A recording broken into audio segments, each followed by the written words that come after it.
Okay, I'm live. Just going to post this comment to the bottom of the stream there early on. So, you folks, those of you who aren't regular to my live streams, first of all, welcome to the live stream. And then, of course, I'm adding all the links to any article or any material that I cover in this live stream will be placed in the description of this live stream. So, when you click on the video, you scroll down, you'll see that where it says description. That's the place where you'll find all the links to the material that I cover in this. And I've done this, well, basically since I've been doing YouTube videos for, wow, it's been what, 6, 7, maybe longer years now. And I think I've got 1,300 videos, maybe more than 1,300 videos at this point. But like I say, any subject matter that I cover, I always place the links to the relevant material in them so that, for confirmation purposes, right? And so that it's keeping track of everything as well. Anyways, like I see there's already a few people who's trickled in the stream, but I'm just going to give it a couple minutes before I dive into it. Obviously, this topic is, well, the manufacturing of collective guilt. As some of you regular watchers and listeners are quite aware of, is yeah, I don't fall for the nonsense of collective guilt nor collective punishment. And I also have pointed out in the past a few times as well, is when you see a lot of these things happening or hear them, depending on if you're watching or listening, or maybe both, is it seems to be, for me, from my perspective, from my viewpoint or standpoint, it seems to me, now this, there's no proof here, this is just my observations, but it seems like a pretty decent explanation is it seems a lot of these people who are promoting or touting this kind of collective guilt or punishment, and particularly the guilt, right? Or maybe even on both sides of that coin, actually. But they're projecting. They're projecting. The reason why they want you to feel guilty, at least from, like I say, from my standpoint, from my viewpoint, seems like they're the ones that actually have, some guilty consciences, right? And they're projecting. That's what I believe. Anyways, but we're gonna deal with a lot of topics. Well, I'd say 4 or 5 major topic or subject matters as it pertains to collective guilt and punishment. But that's going to be the common theme in this is this constant pretense of, somebody or some small group does something and everybody else gets some form of collective blame or attribute or guilt attributed to them. And then of course, if you're to blame, if you're suffering from that collective guilt, well, or when it comes time for punishment, well, that includes you as well, right? If you're guilty of something, then you're going to be punished as well too. Anyways, so I see Matt Dugas has joined the stream. What's going on, Matt? How you doing? Good day to you, sir. And thank you very much for joining the stream. Really appreciate that. Like I said, I'm just going to give it a couple more minutes before I dive right into things. I will just actually say before I do, it's been a great weekend so far for me. Getting back into drag racing, something that I've enjoyed since I was a teenager. And it's something that I've been anticipating and trying to get back into. And I this year was the year that I finally took the dive, took the plunge, and starting to get my old street strip car built back up, and not just back as good as it was, but hopefully even better than it was. So, anyways, and I believe hopefully I'll have my everything done hopefully by the fall brawl, which is a big drag race event in the local drag strip here in New Brunswick in Miramichi. And hopefully, I'm hoping to have everything done so I can at least get not just some time trials in, but some actual racing on that weekend. I'm hoping. No guarantees, but it's possible, and it's something I'm striving for. The punishment will be grave. Yes, yes, yes. The punishment will be grave. I like that pun there. Yes, bro. Well, thank you, Matt. I missed actually being on these streams, although, like I say, I got to tell you, I just have to tell you, it's kind of a love-hate relationship with this whole social media thing these days, right? And I'm sure you're aware of the reason behind that. And like I said, I do, in particularly, what I do miss are the people such as you, and the others that have been with me for many years, and even some of the newer folks, right? But I got to tell you, it's been a bit of reprieve and really good for my mind and the health of my mental state to not be, you know, delved right into the whole thing, going down the constant rabbit holes on a regular basis. Trust me, I still try to stay relatively informed, but I just don't put as much effort into it because I felt like it was starting to really overwhelm me after all those years. And I had to kind of step back a little bit. Well, once again, but like I even said back then, I'm not going anywhere. I'm still going to be doing these kind of things. Just the frequency will change. But trust me, I'm going to be around, and I am still not just a lover of liberty, but someone who will do everything I can, whether it's online or in my personal life, to stand up and defend liberty. And trust me, I still do that. When I'm not doing it online, trust me, I am still doing that. You know, ask people that are around me on a regular basis in the physical space, right? And they'll tell you the same thing. Yeah, that Bennett. Right? Yeah, I as you know, I'm quite passionate about liberty. And why not? Why not? Nitro bike, yeah, those are pretty sweet, right? Nitro bikes, I love them. Or alcohol injected bikes, those are pretty badass as well. Yeah, I got a car, giddy up, sweet. Anyways, so maybe let me just actually start here now. So I think the first topic, obviously, um, because it's been so fresh in the news, and yes, I've been listening to it, and it really is infuriating. Of course, that's what creates the clicks, and that's what gets us all listening, right? Right. Or watching. But yeah, as what this is about, obviously, is about the Pope and the apology that he offered to the First Nations or Aboriginal peoples in Canada. Now, obviously, some of them are actually alive today who were brought up in some of these residential schools. My first thing off the top of my head, though, when I hear about the Pope, right? The Pope apologizing to the First Nation people is, well, what did you do, Pope? Because I'm all about personal responsibility and personal accountability. I'm right there with you in terms of holding people responsible for their actions, for their deeds. But I'm just curious. I didn't hear anything out of the Pope's mouth where he said that he personally did anything. No, no.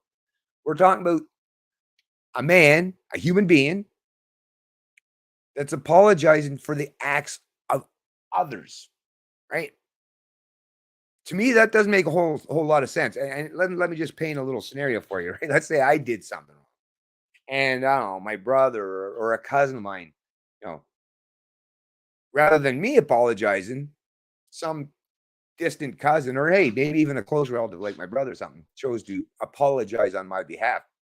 I would expect, I know if I was in that reverse situation, someone's apologizing to me and they weren't the ones that actually did it, I'd be like, well, why are you apologizing to me?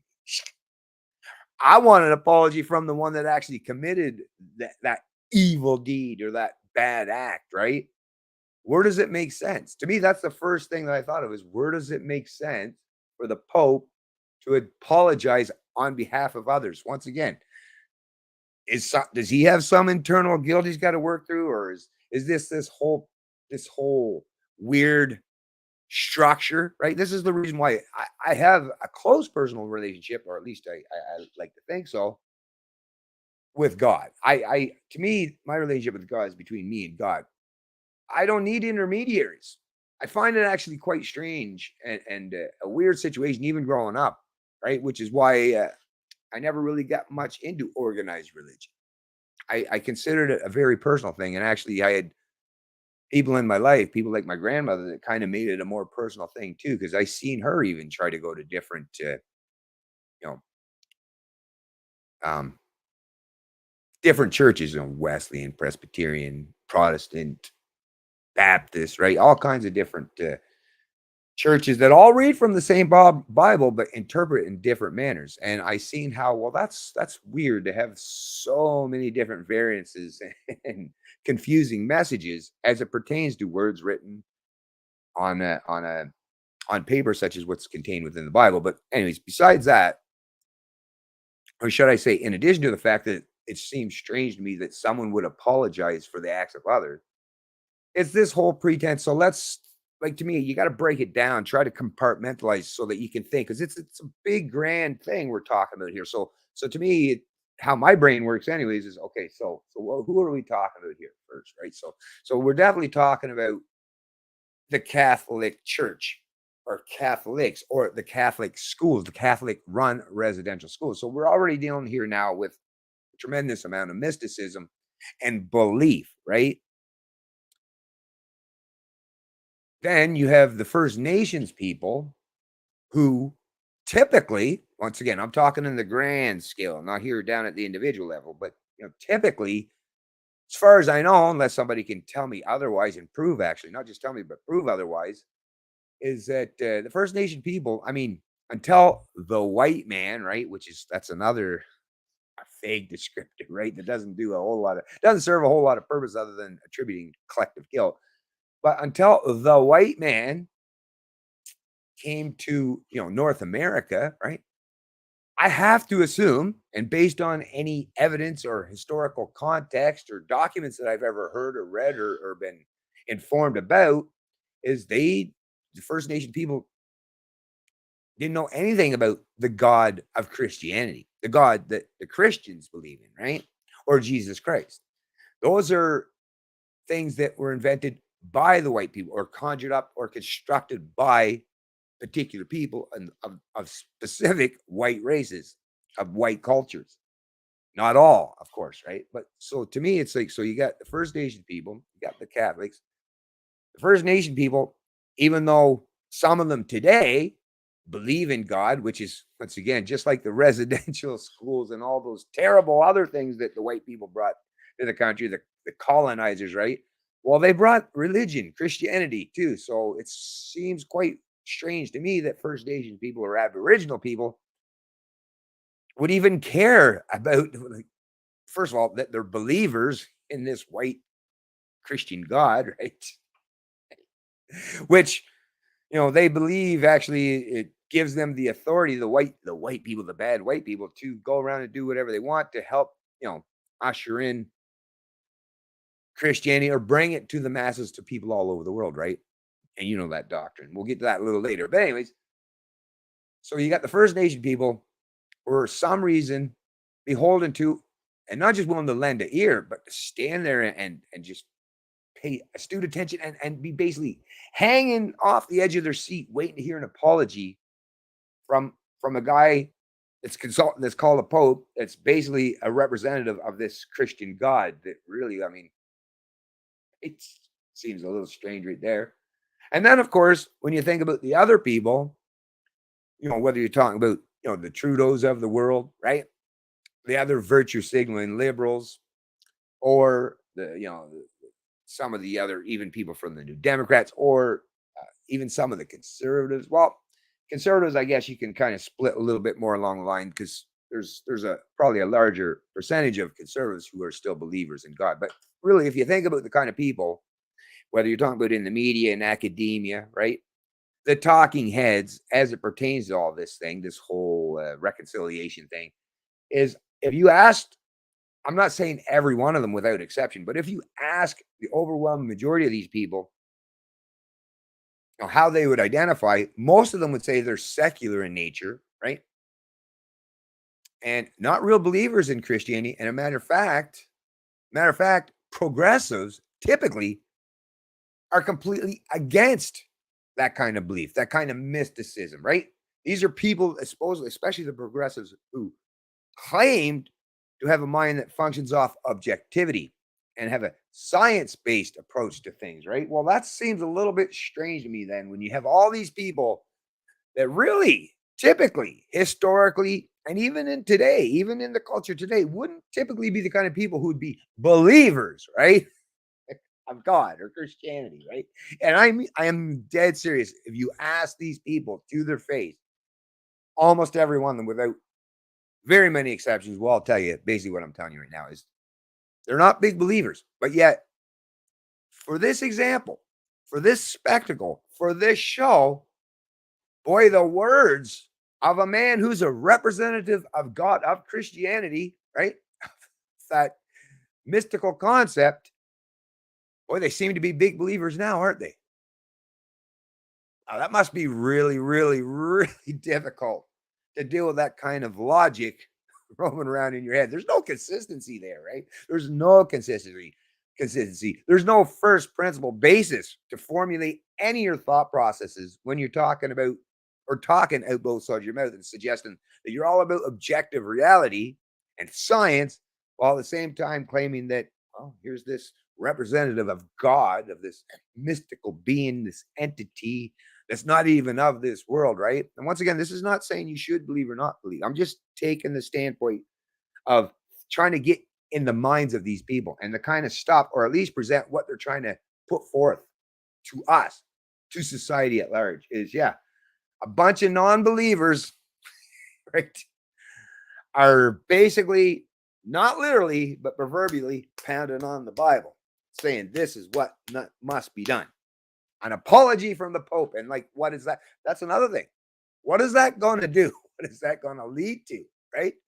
That's another strange thing. I mean, I've seen videos and pictures of full grown adults crying, weeping, tears streaming down their cheeks because this man, he's just a man like you or I. If you cut him, he will bleed. Right? He's going to die someday too. He's just a human. He's mortal like the rest of us. But boy, they certainly got him up on one heck of a pedestal, right? Yeah, they sure do. So once again, I'll just leave that to you to think a little bit more deeply about it. I do see there's been a few more people join the stream. So before I continue on, let me just say hi.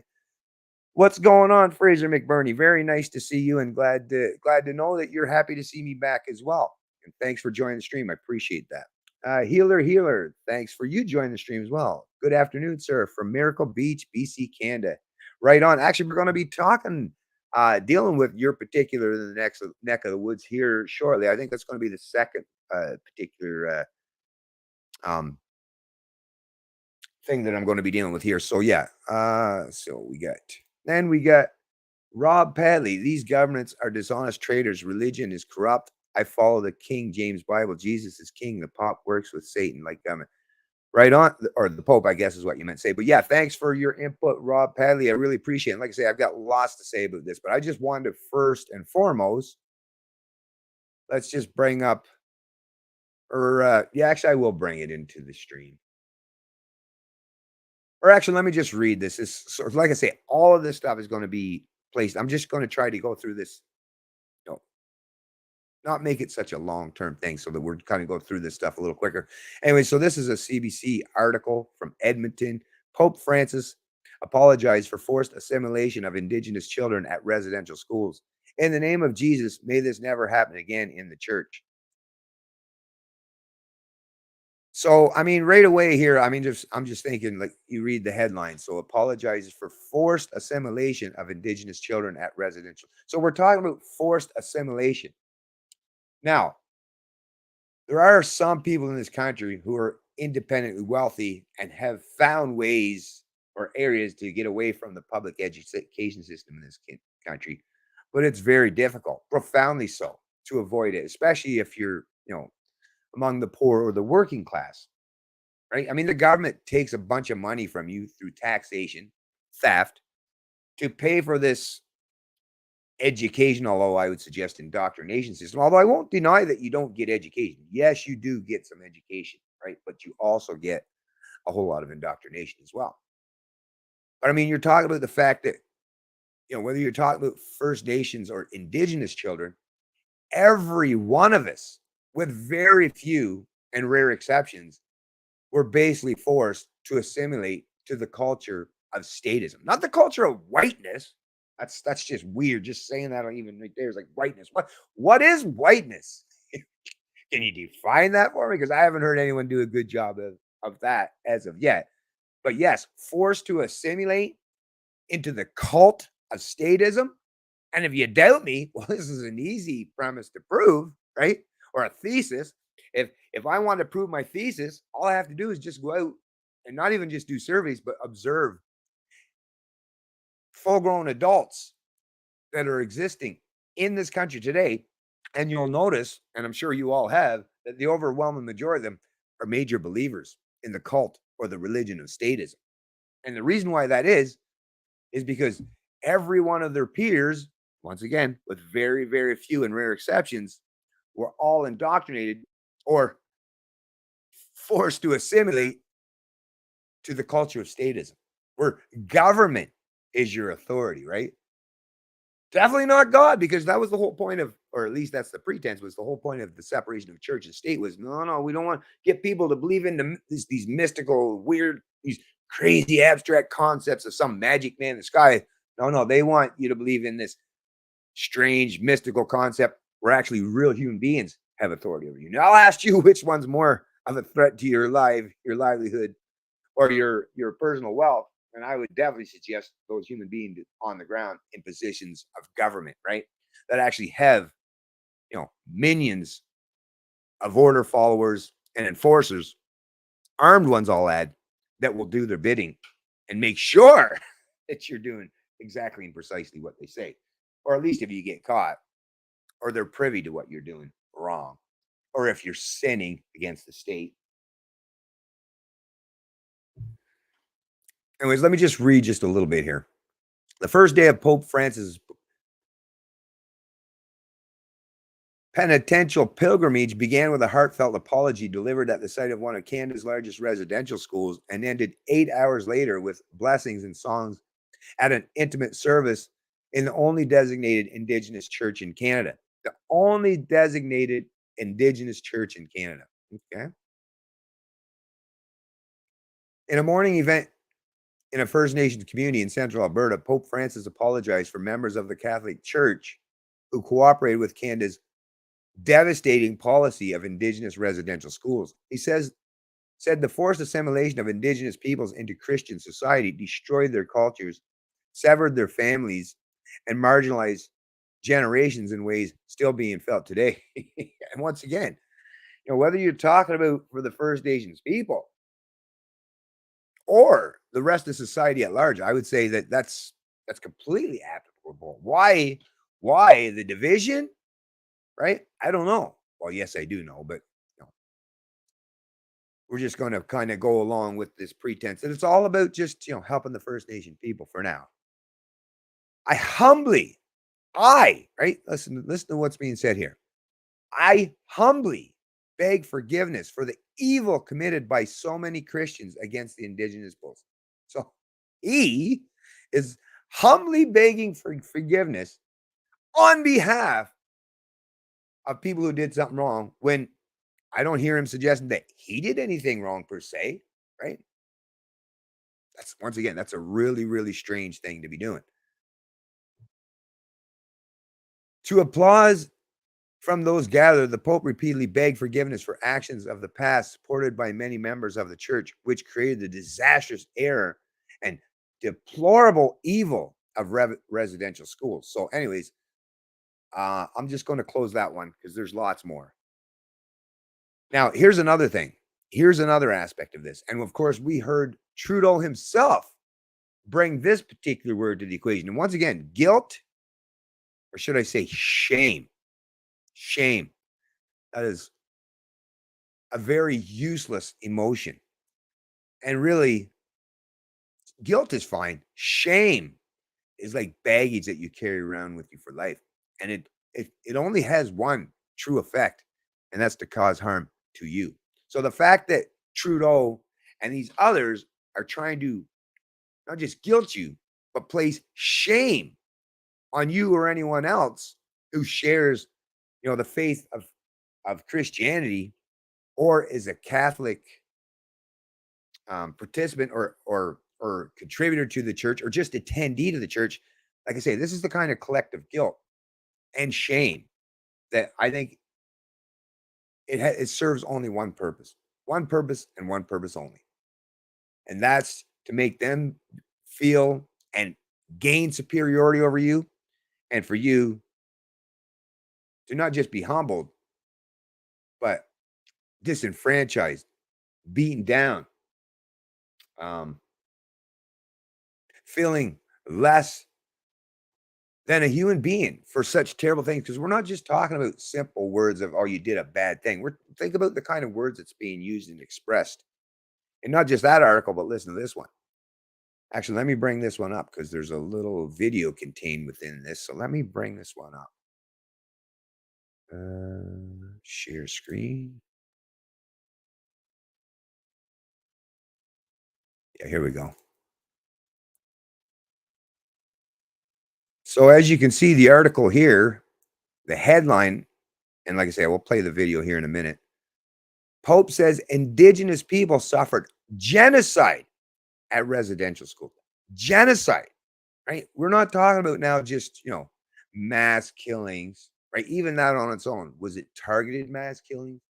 Was it things that were done in a manner that caused people, great amount of harm and subsequent maybe killed themselves, right? Maybe some suicide, because once again, we can see where there can be secondary or even other attributes or contributing factors, but genocide. I mean, genocide has a defined meaning, right? It's basically you're trying to wipe out an entire race or civilization of peoples. Maybe not civilization, but an entire race or entire creed or culture of peoples. I don't personally, I don't believe a residential school would be set up for genocide. A residential school would be set up, what makes more sense is, yes, to assimilate people into the culture of statism, into the cult of statism. But genocide, I mean, if you're trying to genocide people, well, weapons, right? you know, um, locking people up and never feeding them or giving them water. Those are things, or just outright killing them. I mean, those are things that would definitely contribute to something if you were pursuing something such as genocide. But what would trying to manipulate people's minds have to do really with genocide? To me, that just not only does it not stick, it just doesn't make a whole lot of sense. I don't know where you get the leap of logic where you get from point A to B, right? But anyways, like I say, I'll just play a little. This, I think it's only just a couple minutes long here, but let me just play this little short video. Evening, the Pope ended his pilgrimage of penance in Canada today the same way he started, with an apology to residential school survivors and their families, only this time he said sorry in Inuktitut. The weather was brisk when Pope Francis landed in Iqaluit, no formal welcome, just a receiving line that included none of his premier and 2 residential school survivors. Then the main event, where he got an education in Inuit culture and traditions. CTV's Chris Nashkate has more on the Pope's northern exposure. For the last stop of his Canadian tour, the Pope chose a school in the northernmost city, Iqaluit. He met privately with Inuit survivors about the colonial cruelty and abuse inflicted on them as children. It was when the white people started coming, the foreigners started coming, that we were taken from our parents, our grandparents. And how they are still some. You see, like that there, right, is when the white people started coming. I mean, that is one hell of a racist statement, isn't it? Right? How about when the people from specific areas who actually, did what they did? What does it matter what the color of their skin is, right? Once again, to me, it's all about attributing blame, not just to the actual perpetrators of these deeds, but to anyone who shares that particular thing, which is a skin pigment that happens to be white. I mean, that right there, and foreigners. I mean, who's considered a foreigner, especially when you're talking about back, when before Canada was even a country? Because really, that's because this is the confusing part too. Is she's suggesting is when they started coming here, but I would suggest that these residential schools were were, were implemented after the fact, right? When the white men were already here. So wouldn't you have actual names? This is the thing. Is there no trail? I mean, it seems like they have lots of information. So where's the information to actually attribute blame to the people that actually perpetuated or perpetrated these crimes or these evil deeds? Why not attribute the blame to the actual individuals rather than using something as stupid as the color of a person's skin or the fact that they're foreigner? What does that mean, a foreigner, right? I mean, think about it. You have to believe in a state, right? You have to be already a statist to even believe in a foreigner in terms of someone that's not from Canada, right? Otherwise, a foreigner could very well be, if there's no such thing as Canada, or when the First Nation people is all of North America is their land, right? Well, what is a foreigner? What is a foreigner? Someone 10 miles away? There might very well be people that live maybe 100 miles away that you never had any interactions with before. And then through most of your life, and then maybe at some point in time, you finally meet someone from that particular area, right? Wouldn't that be considered a foreigner? I mean, there's so many ways that you could describe people that you're not familiar with, but white and foreigner to describe, the residential schools and statism, I already see that as a major, major fail. Anyways, I'll just play a little bit more here. Suffering. It's been terrible for some formal students, and a lot of them now pass away as well with these struggles, no doubt. Even in the remote north, there is no escape from the intergenerational trauma. There were 14 run residential institutions in Nunavut. The last closed in 1997. The Pope then helped light the traditional Inuit hulik, meant to bring warmth and comfort during the winter months. But on this summer day, it was a gesture less practical and more steeped in symbolism. From Inuit song and dance to the stage built to resemble a kamak, an Inuit summer home. It was all carefully crafted to demonstrate to the Pope the resiliency of Inuit people. Despite the forced assimilation of their children and the crimes of clergy, the Inuit spirit still thrives. The Pope's apology in Inuktitut. I want to tell you how very sorry I am and to ask forgiveness for the evil perpetrated by not just a few Catholics. Once again, he used the word evil to describe church-run resident. So once again, like I say, I'll place a link to this obviously in the description of the live stream. I mean, once again, just listen to the rhetoric that is being used there. I mean, to me, it's just nonstop. Where's any objective reality or facts? And I mean, to me, this is I find this quite disturbing that, whether you're talking about the First Nation people or those or religious ideologues or the statist ideologues, is all of these people, what they really need in their life, it's not an apology from, an appointee from God, from right? No, what these people need is a healthy dose of some objective facts, reality, and an understanding of morals and ethics and individual acts, behavior, and guilt and blame. Someone needs to help these people break free from that strange mindset that seems to dominate the space between their ears to the point where they're willing to go through all of this pomp and stance and ceremonies and symbolism for what? And I would like to ask, how? I want to know, how does this change or affect things in a positive manner? Because you get one guy, right? I mean, so all these terrible deeds. So I guess, think about it. Think of all the other atrocities that have happened in the past, right? What if some one guy could just come along after all the crazy things, the genocide in Rwanda, right? Between the Hutus and the Tutsis or whatever. One guy comes along later, after the fact, way after the fact, maybe decades, and says, "Oh, by the way, yeah, I'm sorry for what happened here." To me, I feel like, well, that's a big old slap in the face and a waste of time. What was the point of this? What was the point of this? Well, once again, that's the area that I want to get down to. What is the point of it? As far as I'm concerned, it's all about collective guilt and shame and the projection of such onto others. So that's the thing. Not only does misery love company, but those with a guilty heart and conscience apparently really like a lot of company too. They don't like to feel isolated alone in those situations or circumstances. Not just that I assume, but based on my own observations here and many other observations over the course of my life. Anyways, I had another article here as it pertains to that, but I think in terms of the actual articles, I think I'm just going to leave it with those two for now.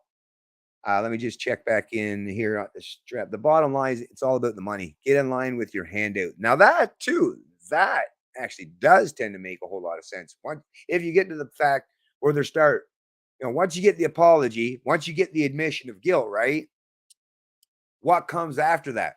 What's the subsequent act that's going to help the situation? And I can't help but think, but yes, is it the reparations? Is it give me some money and then everything will be okay? It's like, I don't know how money changes things, right? I really don't. I mean, other than the fact that, you can dull your senses by buying more alcohol or drugs, right? Or maybe going on more vacations so you can forget about your terrible, devastating past or that genocide or all that evil, because it sure as heck isn't going to change or unwind or delete it. So once again, seems very, very strange. Although I think, like I say, I think you pretty much got that one, nailed that one. Anyways, Davina Marshall, and thanks for joining the stream, by the way, Davina. See what Matt's got to say. There are those of a black hole sun, no matter which planets you are from. You can tell by what's taken. It's just the way it is. All about equilibrium. Right on. Let me get the healer here. Rob Padley, good to hear that. Keep their eyes, hearts open. Being skeptical will help them navigate the confusing world they're going to be stuck with.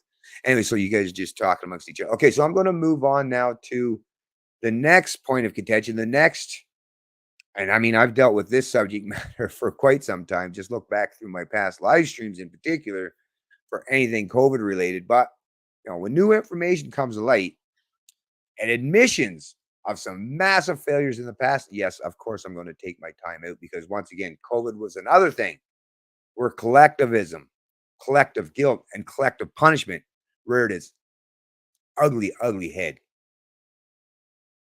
And it was quite detrimental and deadly for many, many people. Not so much, I'm not talking about the virus itself, but the actions and the deeds undertaken by the central planners, by big government, by those in healthcare, by the media, by those from academia, who basically perpetuated a narrative that has been proven time and time again to be an absolute farce. And not only people like myself who have proven that to be so. Like I say, look at my past live streams.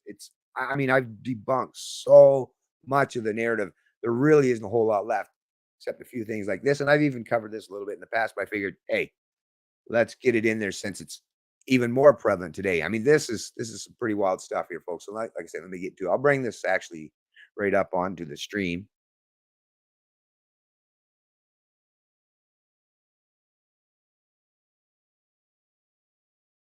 Okay, so we got,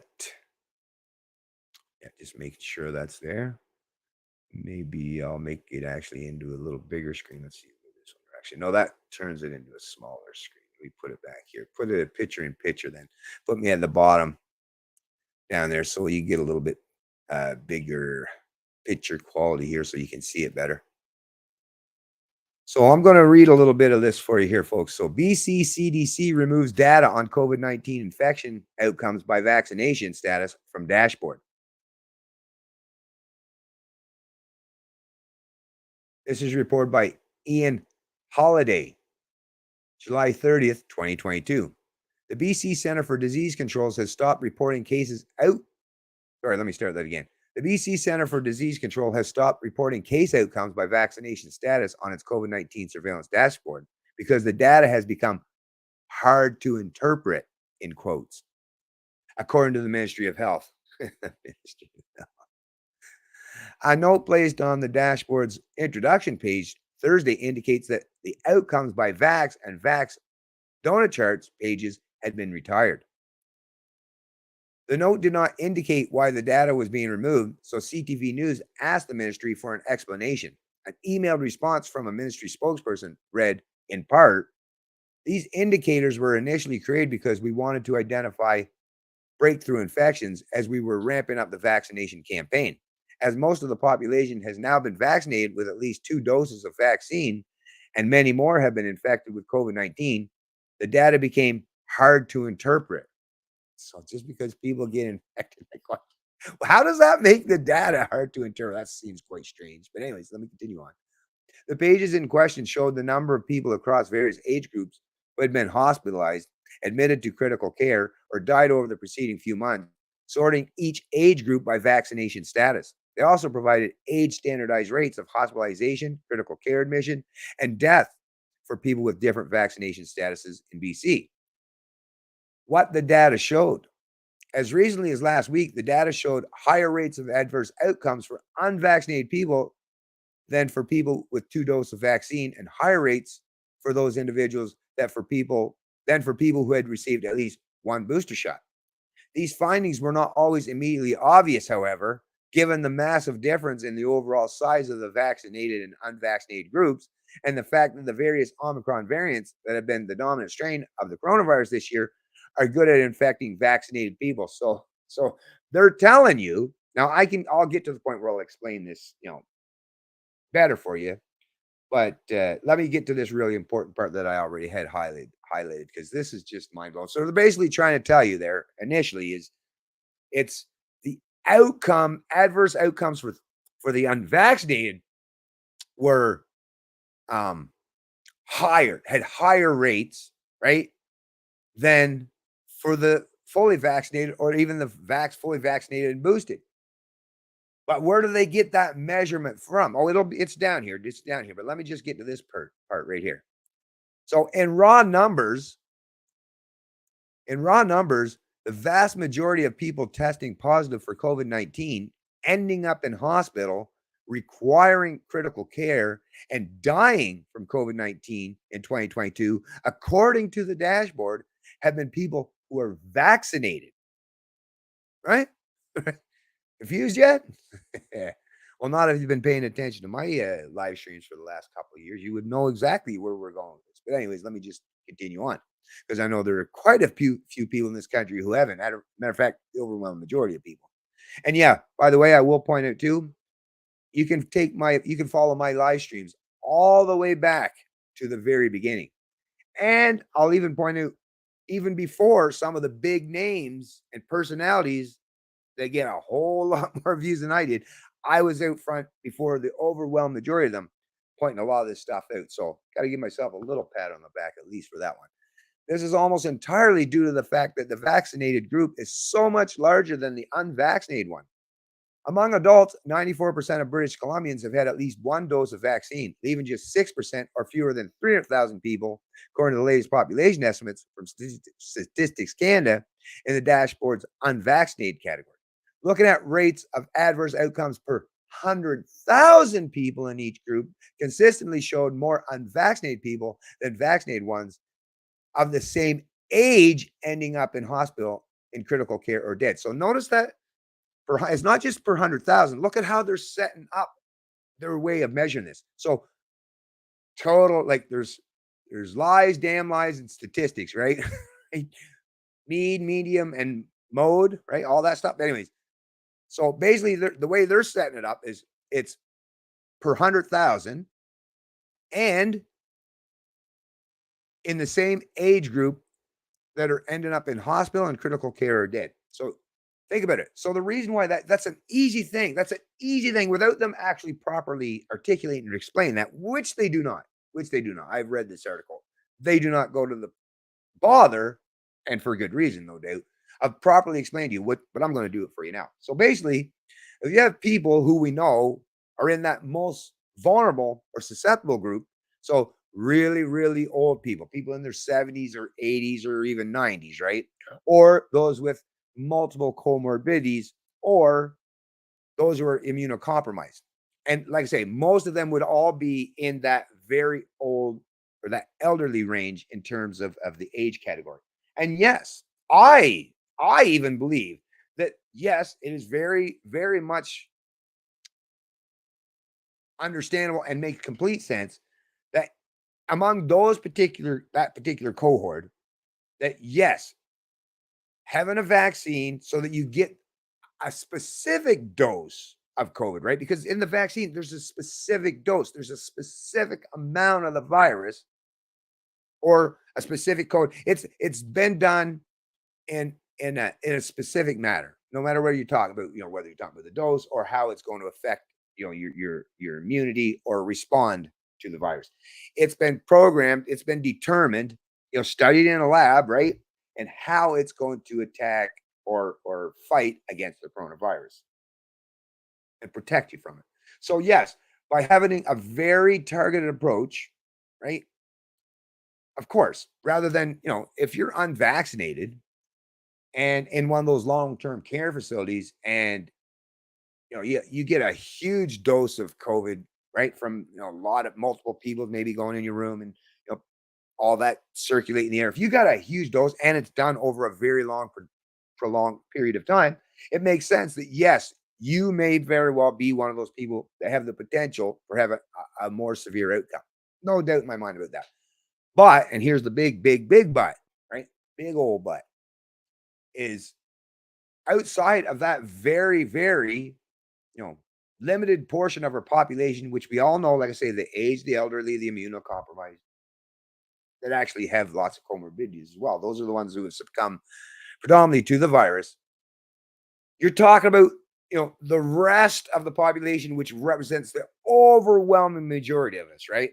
Well, why would you attribute, per 100,000 when it doesn't mean a whole lot at the end of the day?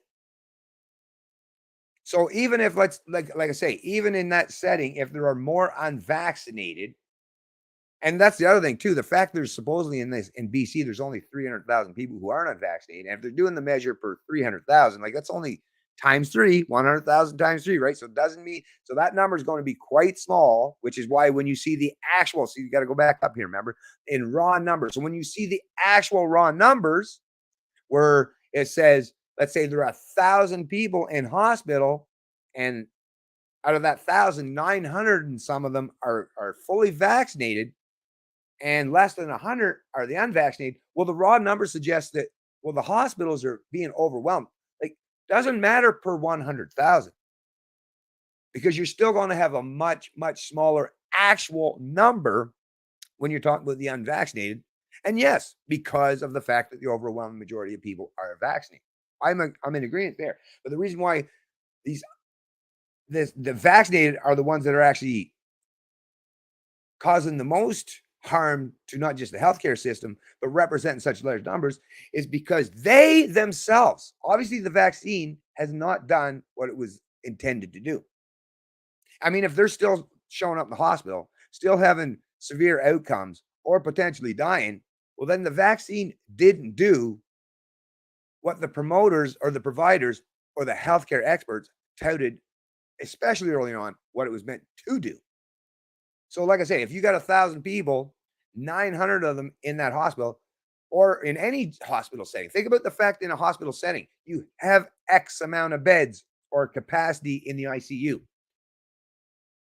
The overwhelming majority of people, the people who are filling up those beds and exceeding those limitations of that capacity is directly a consequence of this gigantic number of people who are vaccinated and boosted, but yet it's just not doing the job. It's not doing what it was intended or supposedly intended to do, allegedly intended to do, right? So really what you're talking about is raw numbers are suggesting that the vaccinated are the ones who are, and that's just the truth of the matter fact, that the vaccinated are the ones who are overwhelming the hospital and the healthcare system in this country. That's a reality. It says so right here.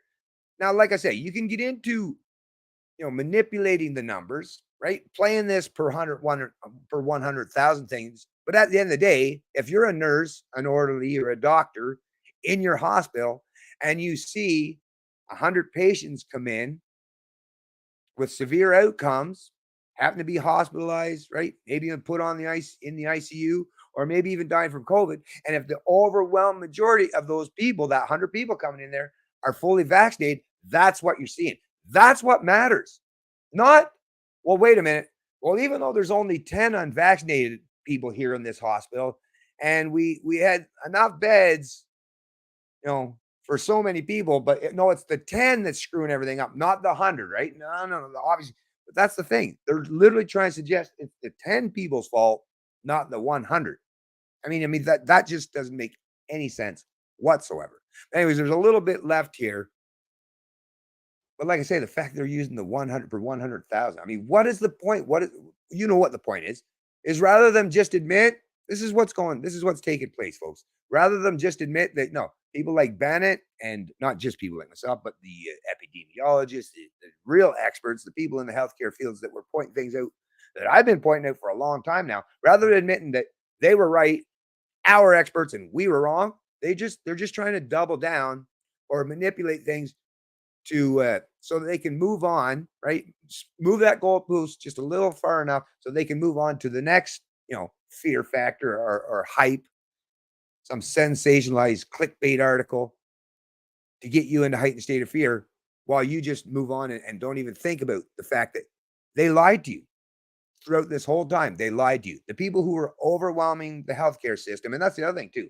Why is the healthcare system overwhelmed? Why are Canadians forced to pay into this socialized healthcare system under the false pretense that it's there to protect you? Well, obviously, it's not doing that job. It's not doing even what it's intended. Why? Because obviously enough resources, right?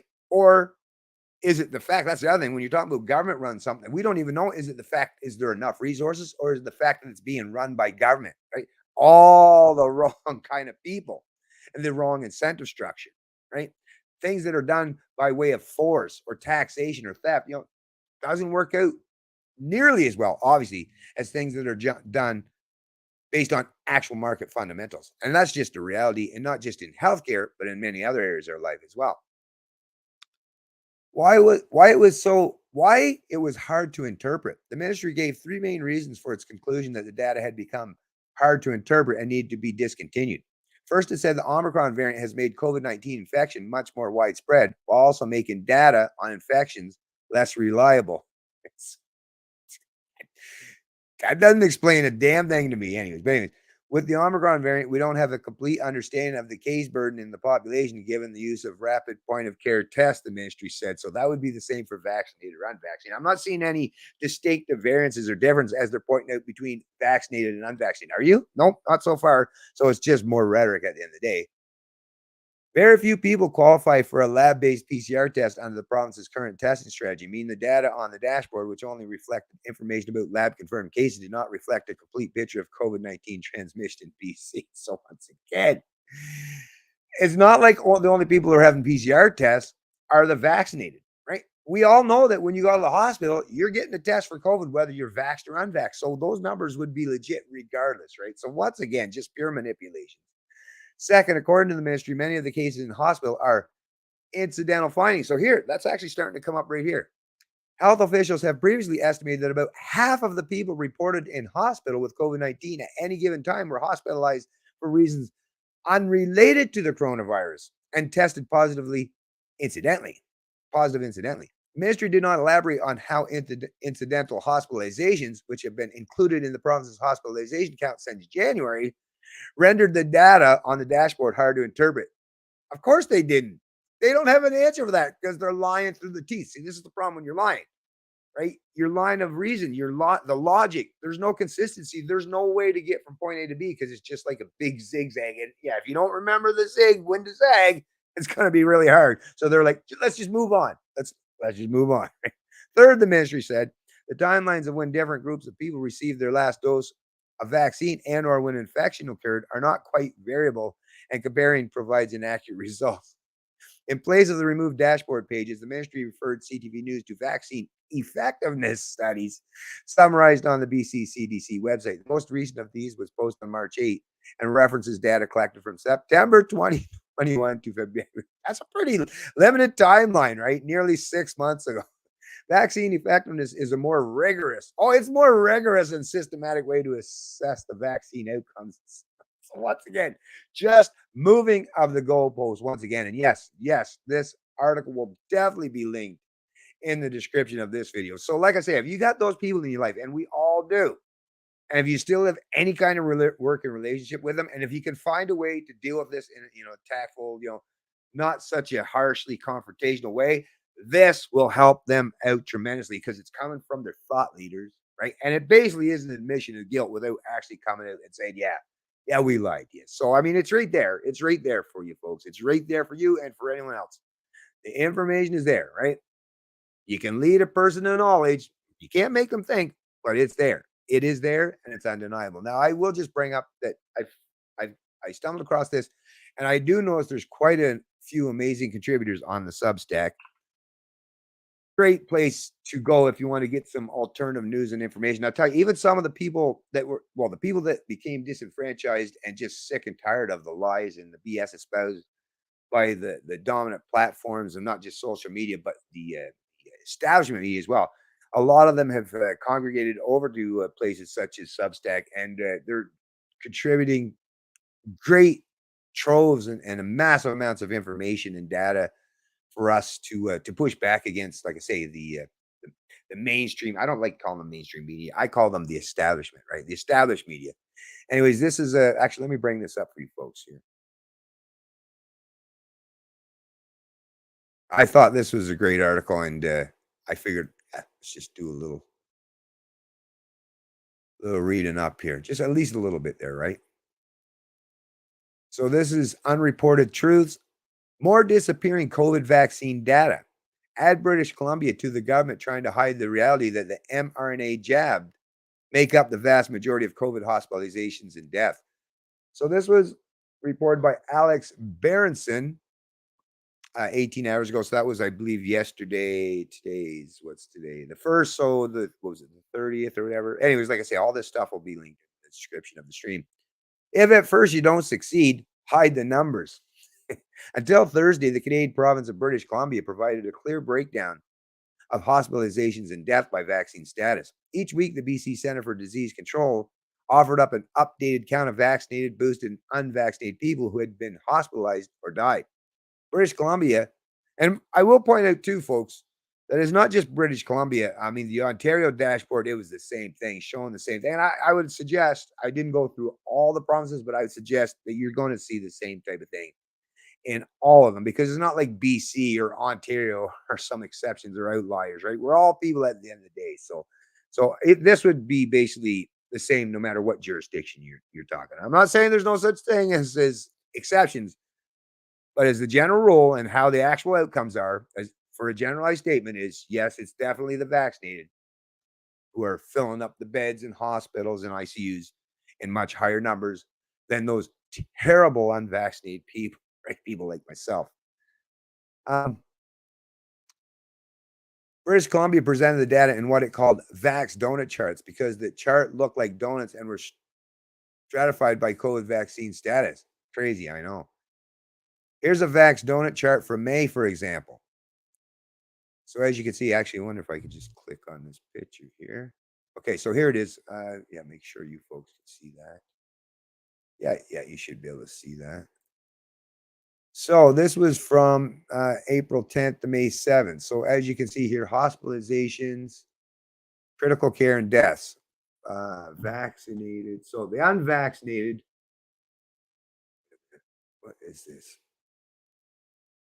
Or no, the unvaccinated is the gray. Okay, sorry. So the dark purple, or no, it must be see how it's cut off there? That's kind of weird. But anyways, the vaccinated and 2 doses.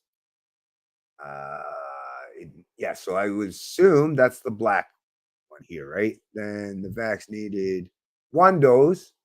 Okay, there's your purple. And then this gray, so that's that lighter color. Yeah, that's definitely the smaller number of all 3. So basically what we're seeing here is, like it was put, is what was suggested is it's this fully vaccinated with 2 doses that represents the largest number, no matter whether you're talking about hospitalizations, critical care, or even deaths. I mean, deaths here. I mean, if you take, this is the other thing too, folks, we got to take into consideration, what about when you add not just the fully vaccinated with 2 doses, but the fully vaccinated or the vaccinated with one dose. Think about when you include both of those numbers, right? And look at how much larger that number is than that, or look at how much number that is than that, or look at how much larger that is than that. I mean, that's a tremendous. I would really like to see that actually, because it looks like this vaccinated one dose might be the pink, and the fully vaccinated might be this. So what is the black? Anyways, let's continue on. This person didn't do a very good job of snapping a screenshot of that picture, to be honest with you. But I guess they were just trying to get to these points right here. Me, if I had it done, I would have made sure I had the whole thing properly included. But anyways, here we go. Okay, so unfortunately, in the last few months, the Vax donut charts have become less tasty than vaccine advocates had hoped. The dark purple here, this will probably explain. The dark purple color represents people who have received at least 3. So here we go. So that dark purple represents people who have received at least 3 COVID vaccine doses, and the purple color, those who have received 2. As the chart makes clear, vaccination and boosted people account for the vast majority of all COVID hospitalizations and deaths in British Columbia. So I guess that's actually a dark purple, right?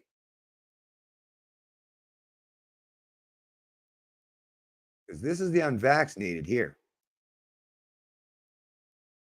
By way of comparison, just over half of all British Columbians, 5.3 million, by way of comparison, just over half of all of British Columbia's 5.3 million residents are boosted, while another 31% have received at least 2 doses. Yes, vaccinated and especially boosted people tend to be somewhat older than the unvaccinated.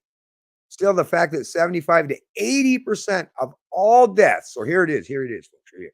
Still, the fact that 75 to 80% of all deaths occurred in boosted people highlighted the sad reality that the shots do little, if any, to stop severe cases and death from Omicron, the final defense of vaccine advocates. And so British Columbia announced last week that the Vax donut chart would be no more. As of July 28, the outcomes by Vax and Vax donut charts have been retired. A notice on the Centers for Disease Control website said blandly, retired, Orwell would be proud.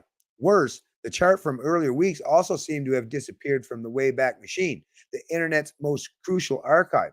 Trying to find them on saved pages simply pulls up the July 28th notice. Amazingly, a Canadian television network actually asked the Center for Disease Control why it had pulled the chart. The agency's response: as most of the population has now been vaccinated with at least 2 doses of vaccine and many more have been infected with COVID-19, the data became hard to interpret. And by hard, they mean easy. So anyways, folks, I guess I was kind of hoping when I seen this article and that had this link in, I was kind of hoping that the charts would have done properly. But I'm sure you folks are well aware, and you can look at some of my past live streams because I have included these in my past live streams as well, where you definitely see these numbers, and they're definitely overwhelming. I mean, even right here, you can see it. It's just a shame that they don't have this actually included in the chart. But it's neither here nor there. The proof is in the pudding. That it definitely represents the overwhelming majority of people who are not just fully vaccinated with the 2 doses, but boosted, fully vaxxed and boosted, and still showing 75 to 80%, representing that high of a number in terms of death. That is a scathing rebuttal of the kind of narrative that has been put forth and presented by a lot of people who, not just the establishment media, but even those from academia, have been claiming all along, and those in government have been claiming that these are experts, right? Experts in what? Lies, damn lies, and reported on statistics, right? Because I'm telling you, it doesn't seem to me, based on my perspective, they don't seem to be expert in their field of actually understanding how to properly report the reality on the ground. Or was that done on purpose? Once again, these are all things that we should be thinking about and pondering, because it's as we know, COVID-19, well, they're still not quite done with us yet, although it's definitely for most of people in society, it's definitely been placed at least on the back burner, as I've seen, as I've observed. I'm sure you've probably noticed that as well. But in the fact that this kind of truth is finally coming out, like I say, if you have people in your life that you want to properly informed, take advantage of having this information, right? Because that's the thing. Even though you could share the Substack article, but they just say, oh, I don't know who this person is. But if you share, what was it, the CTV article? Well, like I say, that's their thought leaders. When their thought leaders are speaking, well, again, don't interrupt them when they're actually finally telling the truth, even if they're desperately trying to manipulate and pretend that they're not, right? Give the people what they need and what they require to be properly informed, and they will eventually come around. Well, there might be some holdings, but those ones you're never going to get to anyways. And then I just wanted to point out, actually, I won't even bring this up on the stream. I will, like I say, include it in the links. Canadian Armed Forces to lift vaccine mandate this summer. So this was reported on July 22nd by Cosmin de Souza from True North. And yeah, so even the Canadian Armed Forces, right? A lot of people, once again, that were, fired, let go. I mean, think about the detriment that has happened to so many people, right? And a lot of these veterans were even involved with the, protesting at Ottawa and even had big government Emergencies Act evoked and used against them. And now, right, now that they can no longer hide the truth, right? They can't do that anymore. It's like, oh, okay, I guess you can come back, right? Wow. The Canadian Armed Forces is ending its COVID-19 vaccine mandate, a newly leaked directive from Chief of Defense Staff General Wayne Eyre reveals. Unvaccinated soldiers who were discharged from their position for refusing to comply with the mandate will be allowed to re-enroll into the military if they so wish. According to an Ottawa citizen, the policy is expected to be unveiled sometime this summer, reversing the mandate introduced last fall. New CAF members will no longer be required to be fully vaccinated, and current members will no longer have to reveal their vaccination status. So boom, just like that, gone. But think about the harm that was caused. And I mean, why get rid of it? I mean, obviously, right? It was not based on science. Because if the science still existed, which it still does, right? Science is still real, right? Why would you eliminate that? Why would you say the unvaccinated? Because you know that the fully vaccinated, because you know all the members of the military right now. Like if you're in the military and like all the unvaccinated people are gone because they've been fired, dismissed, like let go, right? Lost their job, their career, and all that. If you're there and you're like, well, how the hell are we all getting COVID? We're all vaccinated. We're all boosted. How is this COVID thing still being spread around? Well, I guess it's us. Well, then if it's us spreading it all around to each other and we're all fully vaccinated, well, then I guess, yeah, that was kind of cruel to let go, get rid of these people for no reason. And not even that they had COVID, just by sheer fact that they didn't take a jab. So, I mean, like I say, this will be included in the description as well. I mean, so that's coming to light once again. And this is all, of course, attributed to that collective guilt. If you were unvaccinated, you were attributed with that nonsense, with that shame of, oh, you're just trying to kill grandpa. You're trying to kill grandma. You don't care for anyone. You're just a heartless beast. You're selfish. It was, once again, that collective guilt, that shame was placed arbitrarily by not just political edict, but by the media and academia and the bureaucracy, all of them, with very, very few exceptions, very few rare exceptions, all went along with it, played along with that narrative, pumped that narrative up, only to find out now is, yes, it was a complete lie. It was all a farce. They duped you. And think of the harm that was caused as a consequence of that, not just for the men and women who are members of the military, but think about the truckers, right? All those truckers that got fired and lost their career. And not just truckers. There's many, many, many people in society today, healthcare workers themselves, right? Which is, obviously has a devastating effect on an already less than ideal. I'll be very, very kind in saying less than ideal, which actually, to be honest with you, a terrible, increasingly getting more terrible as the days go by, healthcare system in this country. Socialism doesn't work, folks. Well, maybe for a little while when you still have the residual or the residue of the capitalist underpinnings. Yes, it lasts for a little while, and this kind of stuff's been explained and understood for quite some time.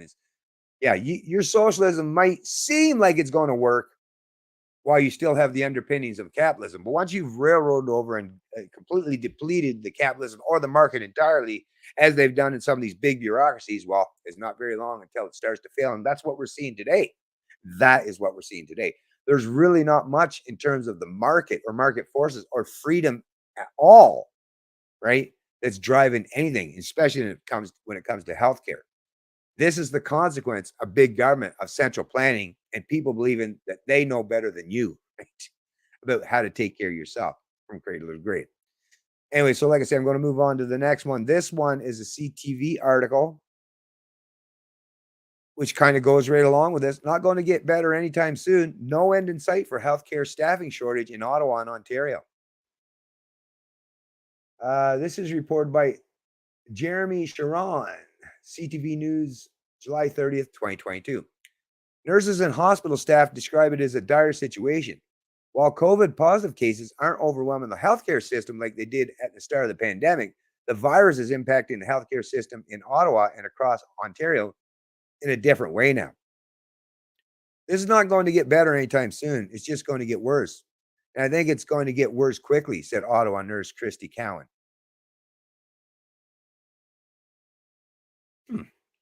Her candid words come as she experiences the shortage of the front lines. Cowan says hospital staff are run down, overworked, and struggling to hold on. Morale is very low. Nurses are tired, burnt out. Almost everyone who I work with is on some type of medication for anxiety or depression and therapy, she said. The issue, some are describing as a secondary effect of the COVID-19 pandemic. While hospitals aren't overwhelmed with COVID positive patients anymore, the impacts of the virus are still being felt. So see how they're, even now as this CTV reporter is trying to bring about some truth here, and we know what's taking place, those of us who are knowledgeable on this stuff, but see how they're still trying to attribute blame to a virus, to COVID-19. No, it was not COVID-19, and it's not COVID-19 now that is causing this. It's these people that are in these positions of authority that are, overworking and burning out and stressing out and causing the mental anguish and the breakdown of their ability of their bodies, their minds, and everything about them to be able to sustain this for much longer. This is what's taking place. Stop blaming and attributing guilt to a virus. The virus isn't doing anything except trying to do what viruses do, right? Is to live, to thrive. That's what a virus is doing. This is not attributed to the virus itself. The blame should be attributed to the reaction by policymakers, by those in government, by those in academia, by those experts in the healthcare field, and the establishment media who put forth this notion that hyped up this fear and anxiety that put not just the Canadian populace and so many of the people in this country, they're just the average citizen, but even those in the healthcare field. You folks are to blame for what is taking place, for what has transpired, and what's going to continue to transpire, and how this unfolds, and how bad things get. You folks are to blame for pumping up the narrative of hype of fear. Yeah, sure, it got you clicks, but look what you've done to society. Look what you've done to the very people that you're going to need to take care of you in your vulnerable years, or when you're having severe health issues yourself. These people are not going to be there for you anymore, or fewer and fewer of them will be.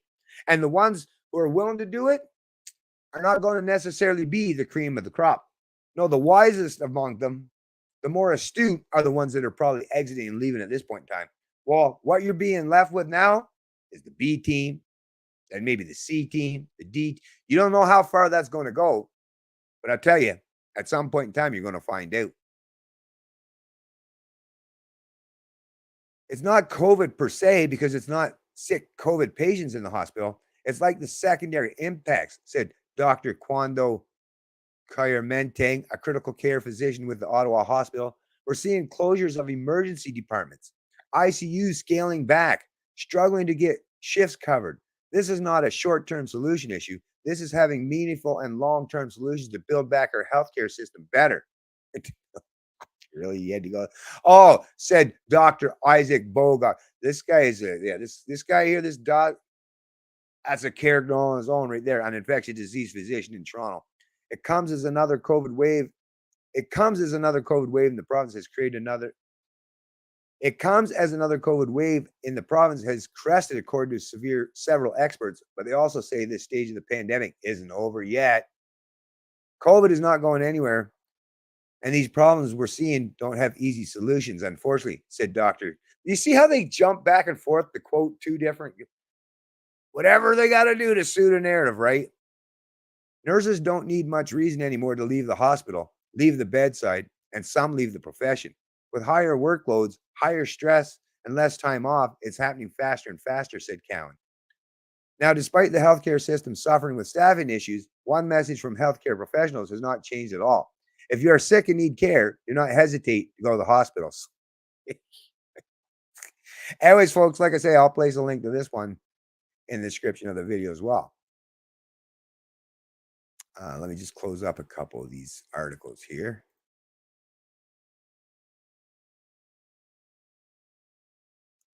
Actually, let me jump into the chat and see how you folks are doing. Let private care set themselves up. Give people the choice. That makes sense to me, Healer. That makes sense to me. Give people choices. Give people options. Stop causing so much harm. Stop. Swallow your pride, folks. All you experts and those in academia, like I say, you know the typical folks. It's not hard to know or recognize who they are. They've been unabashed about putting themselves out there public, or at least many of them have. So we know who they are. And if any of them ever get the chance to see this live stream, I just want to say, swallow your pride. Aren't you the kind of people that care about the greater good? Aren't you the type of folks that claim altruism is so vitally important in society? Well, if you do, well, stop talking the talk, start walking the walk, start doing what's right. And it's time for you to step up the plate and start reaching out to your MPs, to anyone in a position that can do so, that can affect the healthcare system in this country. Say, listen, we desperately, desperately need some alternative solutions when it comes to healthcare. And yes, private is that alternative that will definitely help a tremendous amount of people out. Anyways, I see Rainy's joined the stream. Hey, how you doing, Rainy Steps? Really appreciate you joining the stream, and thank you for the donation. Really appreciate that. COVID is the biggest scam ever. Yeah, I would suggest the belief in statism and authority is probably the biggest scam ever. And then after that, it would be, central banks taking control of our currency. But yeah, COVID's a pretty big one. And it's definitely right up there. And I'm with you with that one, Rainy Steps. COVID has been a tremendous, not just scam, although that's a thing.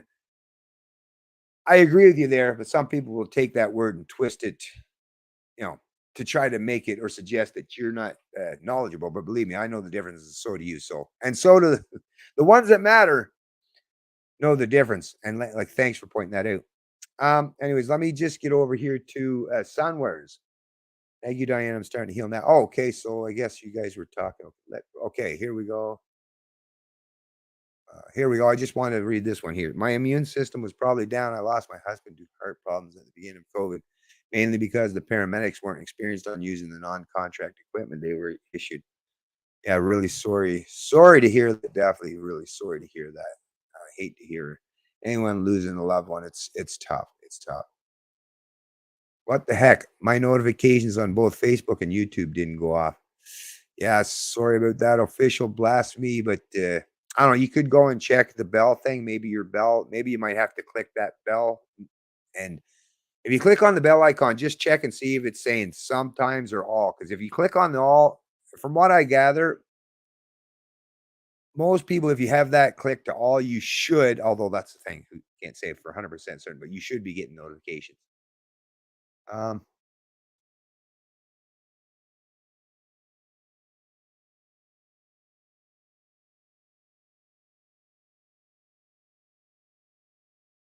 Okay. Yeah, let me see what Joe Creep here is saying. PCR test was said to be stopped. It never worked. Yet they still use it 9 months later. And the sheep still take the test and believe it, even after it deemed not to work. Haha, amazing. Hey, thanks for joining the stream there, Joe Creep. I really appreciate that. And like I say, thanks again, Rainy Steps, for the donation. That is greatly appreciated as well. Now, here's the next one we're going to get to. And this is another story that's been quite prevalent, dominant, promoted through the establishment media, especially within the last week. Last week, it was just couldn't turn any radio station on that actually dealt with news at all without hearing this constantly, especially CBC. Let me bring this article up here. Share. So this article is coming from the Star, and the reason why I chose to use this article to start off is it actually has kind of a timeline here. So this is pertaining to the Hockey Canada's handling of the 2018 sexual assault allegations, and the way they're going on today with the collective guilt in terms of if you're a hockey player now, especially if you're one of those white hockey players, you should feel a lot of shame and guilt, right?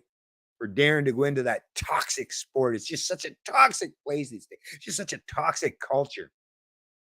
Anyways, this was reported by the Canadian Press, June 22nd, 2022, and just basically reshared, copy and pasted by the Star.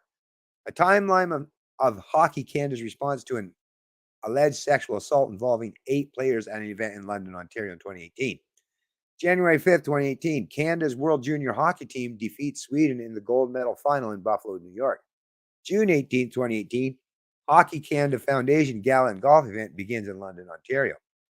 June 19, 2018, a woman's stepfather informs Hockey Canada she alleges she was sexually assaulted by 8 players while intoxicated the previous night following the event.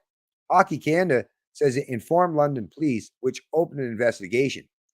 Hockey Canada subsequently opened its own third-party investigation using a Toronto law firm. So let's get well, these are kind of important facts here, right? So this woman alleged that she was sexually assaulted by 8 players while intoxicated. Now, I'm assuming that she's suggesting that all were intoxicated, or that at least she was intoxicated. They did quite specify here, but it sure does seem like we're talking about the participants were intoxicated, and including herself. Okay, June 18, Hockey Canada says it informed Sport Canada of alleged incident.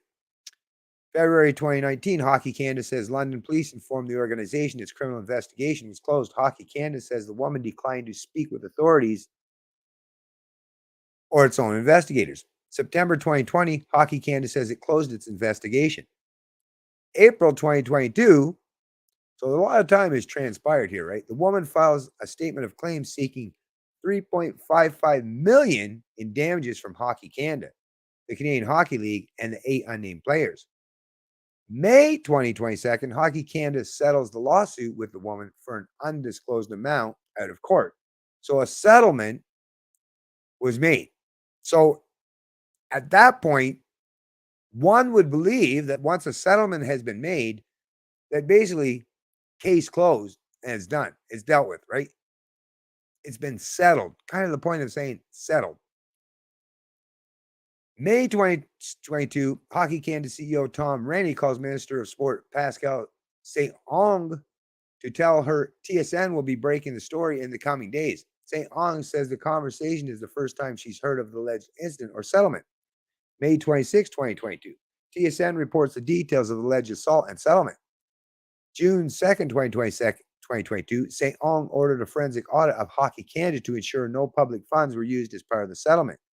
June 20, 2022, Renney and Hockey Canada President Scott Smith are grilled by MPs during Standing Committee on Canadian Heritage meeting about the organization's response to the alleged assault and subsequent out-of-court settlement.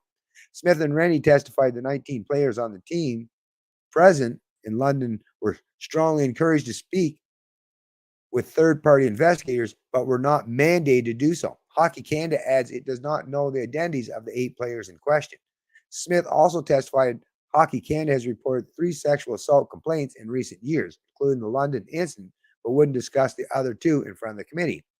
June 22, 2022, St. Onge announced a freeze to Hockey Canada's federal funding until the organization discloses recommendations made by third-party law firm and becomes a signatory to the Office of the Integrity Commissioner, a new government agency with the power to investigate abuse complaints and levy sanctions. Oh, another government bureaucracy, right? Which just grows government even more. And to me, that's the crazy thing about this is if it was already settled, I mean, how is it that you get to rehash and redo this all over again.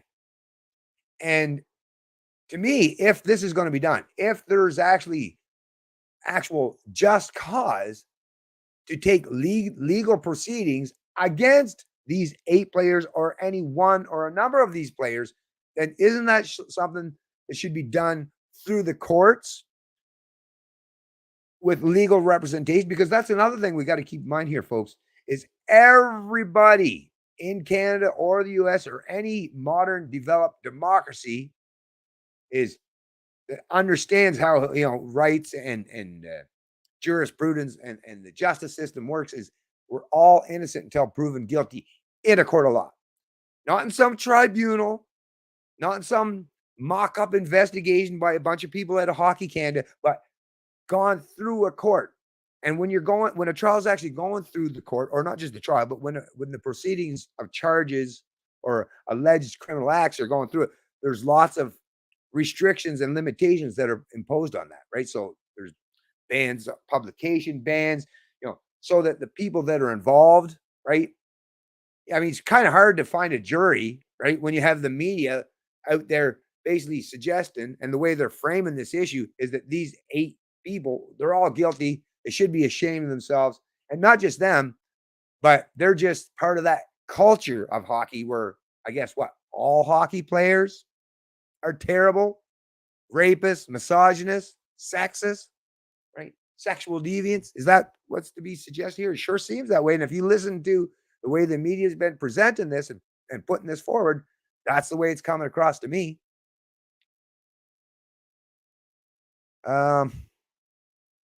June 22nd, 2002, or is that supposed to be 2022? Yeah, of course it is. The House of Commons unanimously approved a Bloc Québécois motion to pursue an independent investigation that will look into how Hockey Canada dealt with the allegations.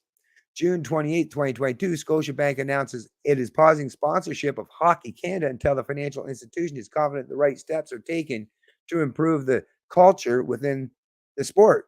Scotiabank President and CEO Brian G. Porter writes in an open letter, he is appalled by the allegations.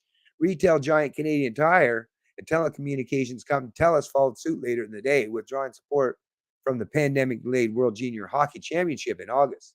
June 29, 2022, Tim Hortons and Imperial Oil, under its Esso brand, joined a growing list of companies to pull sponsorship dollars. So they're no longer going to support all those hockey players and all the people that are part and parcel of that organization, whether they're contributors or participants or just people that work in or functionaries behind the scene. All of those people have to be punished, right? If the funding is going to be withdrawn, if it's going to cause harm to the entire organization, why? Why are you trying to cause harm to an entire organization unless you're trying to attribute collective guilt to that entire organization? Why not, once again, take the people who have done wrong? If there's grounds to charge them, if there's legal grounds to charge them for a crime, then charge them with the crime. And when they've been found guilty, then those people should be punished for what they did. Appropriately, I'll add. But why? Why the collective guilt? Why this pretense of collective shame? Why collective punishment imposed on the entirety of Hockey Canada or that organization? Where does that make sense? Once again, why punish? I mean, think about it. If you're a parent who spent a tremendous amount of money putting your son or your daughter in hockey, right? Or think about if you're that son or daughter on those hockey teams, are you going to have your future, not just the potential season, but your future, any future potential for you to function within that organization squashed and cut down because of the acts of others? Once again, that doesn't make a whole lot of sense to me. Let me just continue on a little bit more here. June 30th, 2022, NHL defenseman Victor Mete, a member of the 2018 World Junior team, says he was not involved in the alleged assault, adding in a social media post he was on vacation with his family at the time. Mete says he's deeply troubled by reports of this incident and will fully cooperate with investigators if requested. So once again, this is someone who's claiming innocence, but if he's part of that 8, as it may very well be, he's having his name dragged through the mud. For what? For no reason whatsoever, especially if it turns out that he actually is innocent. But of course, that's something that we could really only probably find out through a proper trial and a proper court proceeding with an actual unbiased, independent judge and or jury, right? July 14th, 2022. Hockey Canada says in an open letter to Canadians, it is reopening a third-party investigation into the alleged 2018 assault. So this is not, the police per se. This is Hockey Canada is, so, public pressure got to them. Seems like the sports national. See, this is what the left, this is what the cancel culture types are all about. Put enough pressure on them and watch them fold one by one, as we're seeing. The Sports National Federation adds participation by the players in question will be mandatory, and that anyone who declines will be banned from all activities and programs effective immediately. So if you're like, no, I don't want to participate in this kangaroo court proceeding that's not actually based on actual, judicial, the actual judicial system or the justice system, where there's actual precedent in how things have to properly unfold, where I'm innocent until proven guilty, and you actually have to prove my guilt beyond a reasonable doubt. If you're unwilling to participate in this kangaroo court, this quasi judicial or legal proceeding, right? This, whatever you want to call it, are you going to be banned? For what? Not because you're guilty, just because you didn't do what they told you to do, what they demand of you, what they're mandating you do. Sound familiar? It sure does.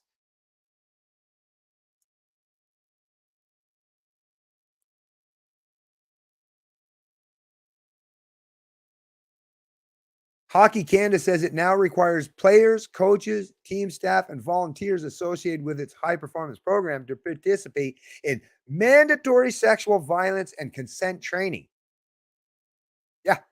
Once again, mandatory. So you're guilty until proven innocent. And as a full grown adult, you need to be taught what's right from wrong, because apparently you haven't learned that yet. Oh, but they're going to teach you. These people are going to teach you what's right from wrong. Tell me that isn't hypocrisy at its finest and a complete oxymoron, right?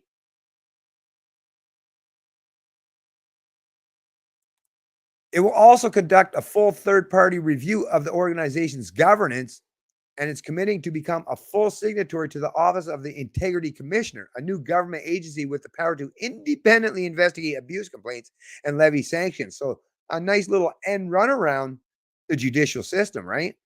Wow, folks, this country is getting pretty bad. I mean, not just pretty bad. Things getting really bad, folks. Hockey Canada adds will also create an independent and confidential complaint mechanism to provide victims and survivors tools and support to come forward. We know you're angry and disappointed in Hockey Canada, rightfully so. The organization's open letter read. This report by the Canadian Press was first published June 22nd, 2022. So think about that, folks. Like, look at that. Look at that. Holy crap. And yeah, that's not all. That's not all. This particular article I'm moving, this is coming from High Stick, from sportsnet.ca, actually. Sorry, sportsnet.ca. This particular headline for this one is 3 more Hockey Canada players deny involvement in 2018 sexual assault case. So there's 3 more of them, at least, that are denying it. And to me, because we're supposed to live in a country where you're innocent until proven guilty, and you have the right not to incriminate yourself, all those inherent rights, right, that are enshrined not just in the charter, but go all the way back for hundreds of years in the kind of jurisprudence and the way that a justice system is properly supposed to function, is yes, not only should these people, these men, these boys, or whatever, should they not have to be forced, right, to testify against themselves, but they definitely should not be forced to participate in some quasi kangaroo court type thing where you're not actually having the proper judicial prudence that would be needed and necessary, considering the potential outcome if these people are found guilty. What are the ramifications? What are the consequences? That's another thing I'd like to know. And another one, check this one. This is from the site called Offside. And I heard this actually reported by some contributors on the CBC News, on CBC Radio, actually, in particular, this week, that was saying the same thing. So this one says, pat down. IIHF should call on Hockey Canada to cancel upcoming World Juniors. This is reported by Jeff Patterson, July 1st, 2022. With the news this week that business giants Tim Hortons, Canadian Tire, TELUS, and others have made it abundantly clear to Hockey Canada that it needs to get its house in order in the wake of its reaction in response to the alleged sexual assault case that occurred during one of its events in London, Ontario, a few summers back, maybe it's time for the International Ice Hockey Federation to stand up, to speak up, and to do the right thing and scrap this summer's do-over of the World Juniors in Edmonton. Sure, it would be tough for the players who already had their World Junior dreams crushed in December, and it would be a shame for fans who bought tickets once and then again. But with corporate Canada stepping up and using its clout and its collective voice, it's pretty clear that this is no longer about games on the ice.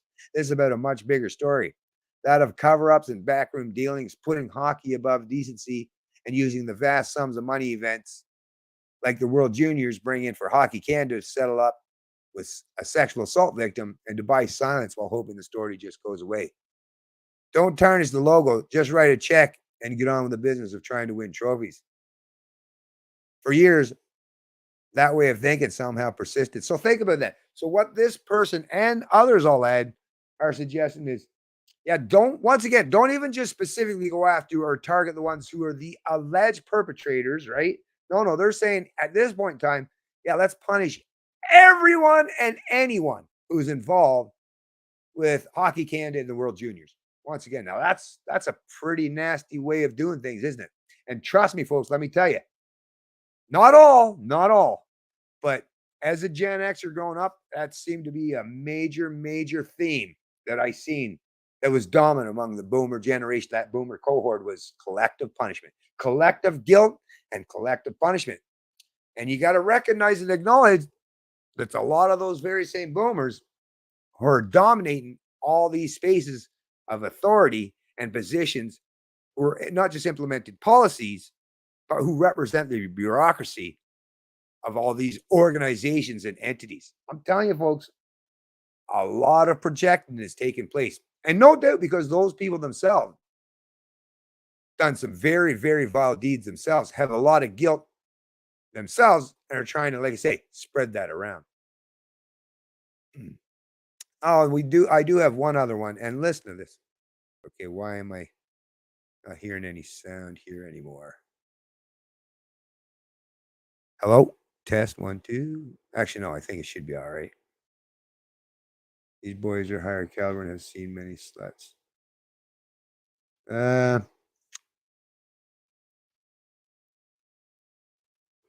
Hey, Lion the Sand, how you doing? Good evening, all. Canadian expat in Africa. Hey, how you doing? Nice that you joined the stream. Anyways, so back to the, let me actually open up this here, make sure I am getting sound still.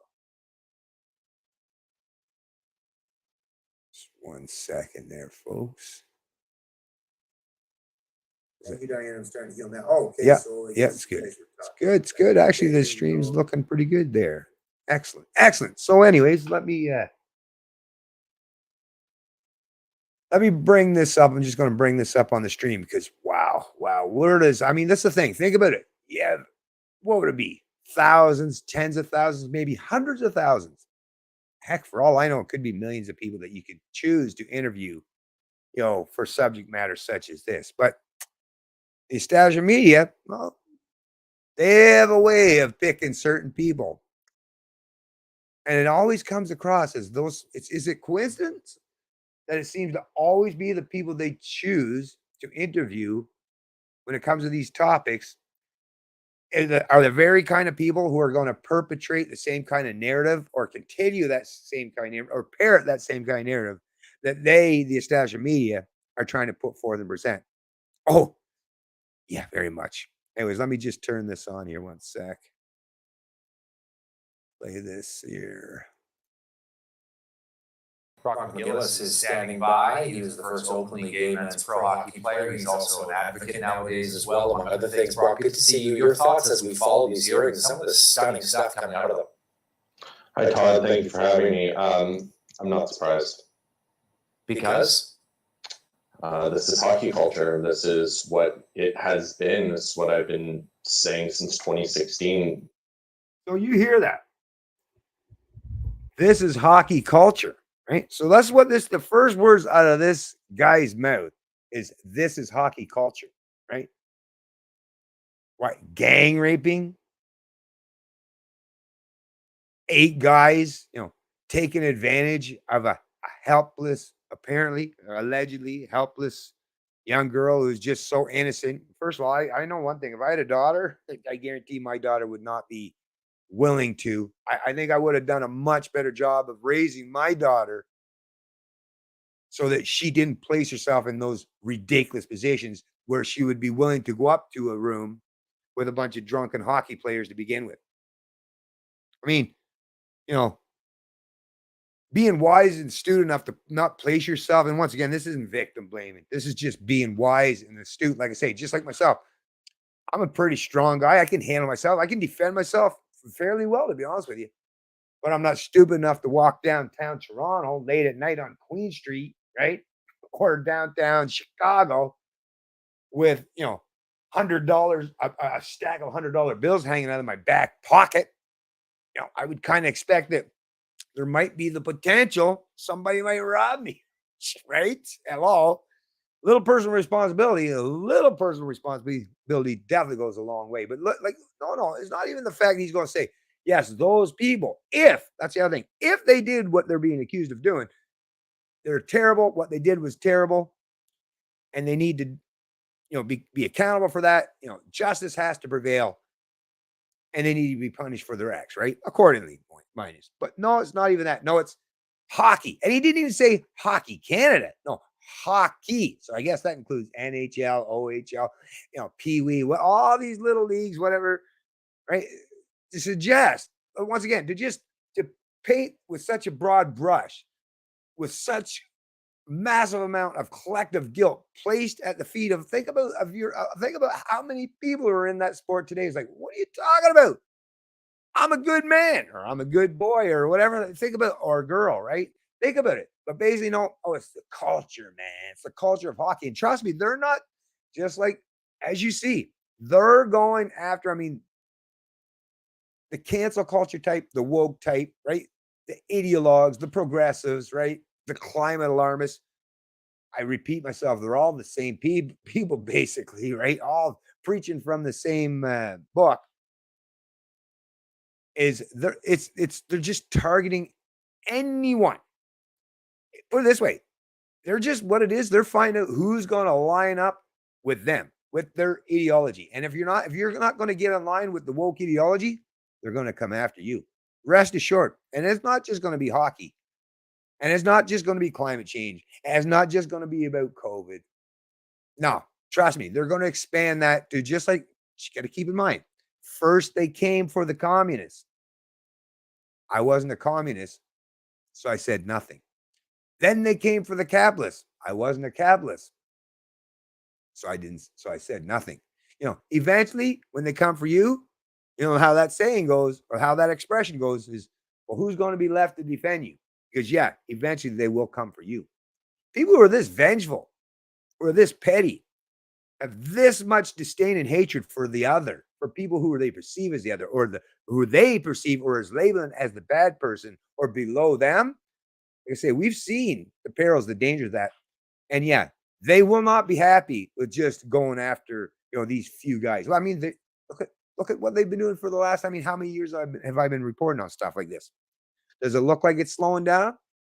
Not even close. Matter of fact, looks like they're just looking to ramp it up. And there's all kinds of places, all kinds of white men, right, that they can still target. Yeah. And not just white men, but in particular, right?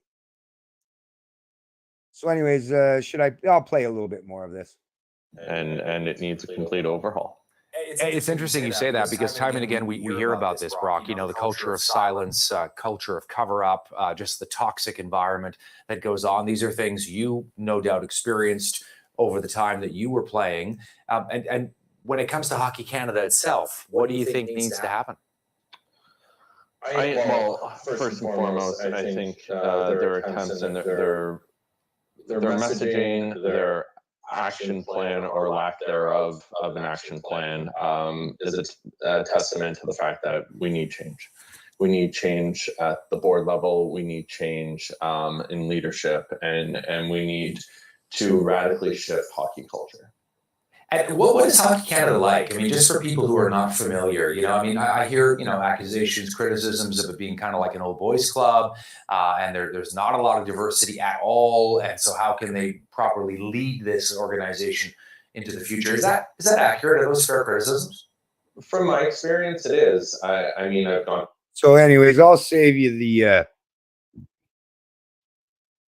the pain of having to listen to this kind of rhetoric, because you know what it's all about. It's just the interviewer basically throwing the questions to get the answers. That's already guaranteed that this was already basically, he already knew the kind of answers he was going to receive from this gentleman. And it's just propaganda. It's just the typical rhetoric that they're trying to espouse, that they're trying to put out there and present to, like I said, attribute guilt and blame. And what they're hoping even more for is punishment for all those people who, like I say, won't go along with the woke culture, with their diversity, inclusion, equity, right? And what does that even mean, diversity? What do you mean, diversity? Oh, what they mean is the color of your skin. That's what they mean, right? Because of course there's all kinds of diversity in Hockey Canada. I mean, just because people share the same skin color, let's say that Hockey Canada is largely or overly represented by white people. Well, guess what? Basketball is largely overly represented by black people. Are we going to start calling black people, attribute negative things to them because they just particularly have a preference for a particular sport? I mean, hockey in particular, it is a sport invented in Canada, the great white north, right? No, but a lot of white people in Canada, and it is a sport that's predominantly conducive to people who live in northern climates, which yes, the whole pigment thing, yes, because we live in northern climate, we have light skin. It's strange thing that you have to turn things into like skin color. But diversity, of course they're diverse. I assure you with 100% certainty. No, you not even have to second guess or question myself or look at a survey or anything like that. I guarantee you there's tremendous amount of diversity in not just Hockey Canada, but the NHL in terms of what people think. Right?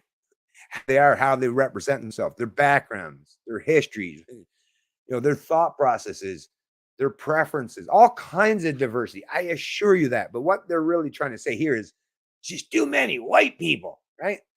Too many white boys, right? That's what they're basically trying to say. And like I say, what a time, what a terrible day today to have to deal with and confront with the fact that you have all these people in these huge establishment positions and platforms and entities are singling out and targeting people for nothing more than the color of your skin and what just happened to, and what's between your legs. It's rough out there if you're a young white man or boy these days. Yeah, they've got plenty of sticks still left in their arsenal too that they're going to whip you with. They're not done yet, not even close, not by any stretch.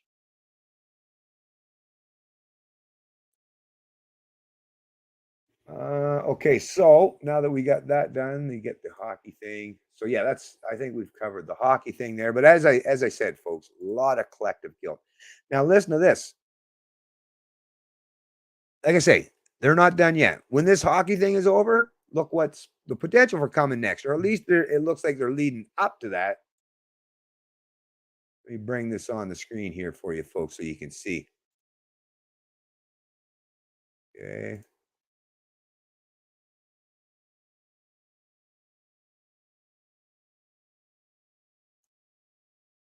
What do they got in store? Oh, look at this, folks. Yeah, you're reading that right. This one's out of CBC Nova Scotia. It's time for Canada to apologize for slavery, says Nova Scotia Senator. Recognizing Emancipation Day is only a first step, says Senator Wanda Thomas Bernard. This report by Emma Smith, July 30th, 2022. In every speech, Nova Scotia Senator Wanda Thomas Bernard makes for Emancipation Day this year, she'll ask the same question: what's next? It's a question she's posing to federal and provincial governments as well as individual Canadians. as the country marks the day slavery was abolished in the British Empire. Federal politicians voted unanimously last year to recognize August 1st as Emancipation Day in Canada. It was on that day in 1834 that the Slavery Abolition Act came into effect, freeing about 800,000 enslaved people in most British colonies. But recognizing the day nationally was only first step, Thomas Bernard said. This year, she's renewing calls for an apology for the intergenerational harms of slavery and for reparations. So here we go. There's that reparations. There's the big R word. And I'm not talking about recession, right? But there's that big R word. So it's like who was it that said earlier? Was that you, Matt Dugas, or Dugas? One of you that were in the stream? Is it's all about the money at the day? Well, there you go. There you go, right? And as if Canada, like, once again, how is it that you can attribute blame or ask people who are alive today who have not caused anyone to be a slave, attributed them being a slaves, participated in making them your slave, had nothing to do with it whatsoever. Matter of fact, hundreds of years removed from that time frame or that time period, and yet somehow, some way, not only are they going to force collective guilt and punishment on you, but they're going to, that part of that punishment is to take from you, to cause harm to you, right? For what? The people, the slaves of the past, those back prior to 1834 or in around that time, they have long, long since passed. So there is no reparations for those people. No. What it is, people who are alive today who were never enslaved by anyone are looking to basically economically enslave. Think about this. The truth of the matter is, folks, is if this goes through and these people who were never slaves today, whether they're black or, whatever some minority group that they're from, is they're going to economically enslave. Because what is slavery?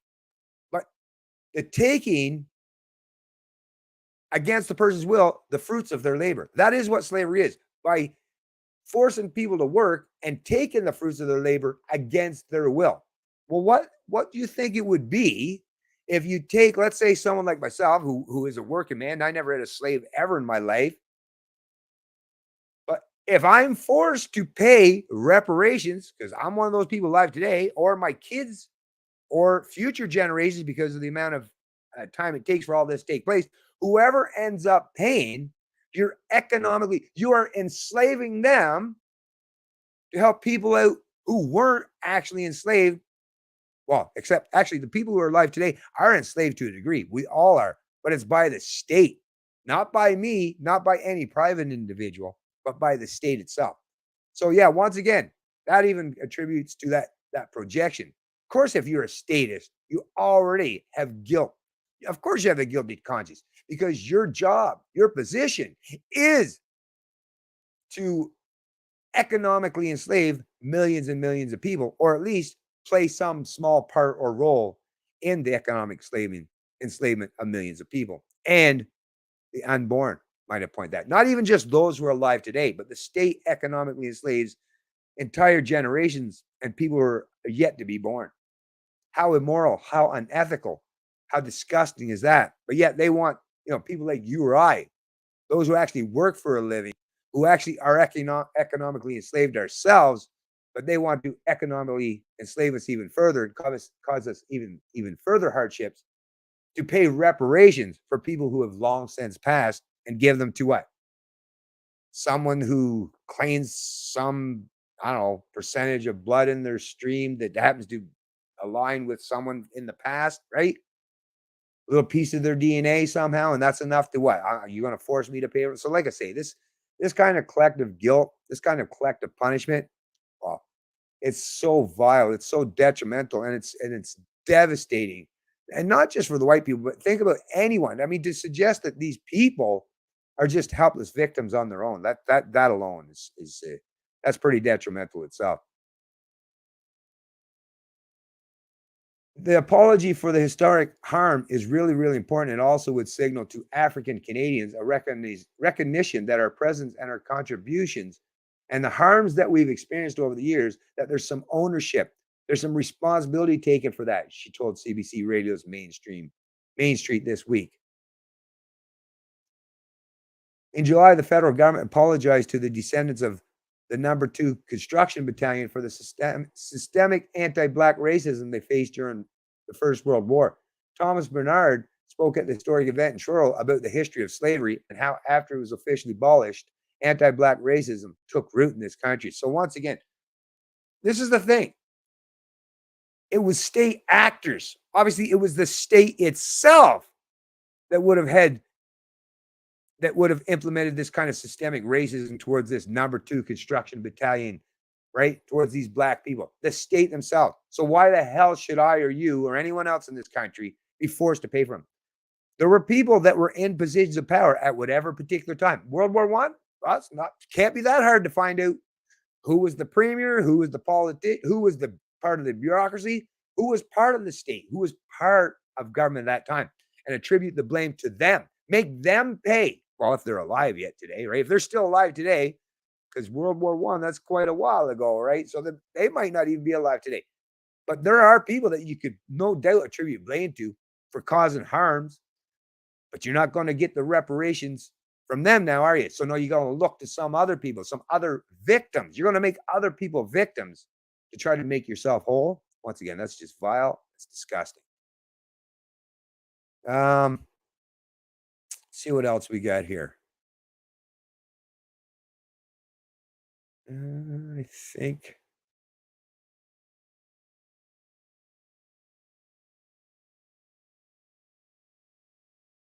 Oh, actually, there is one other thing I just wanted to point out before I go, right?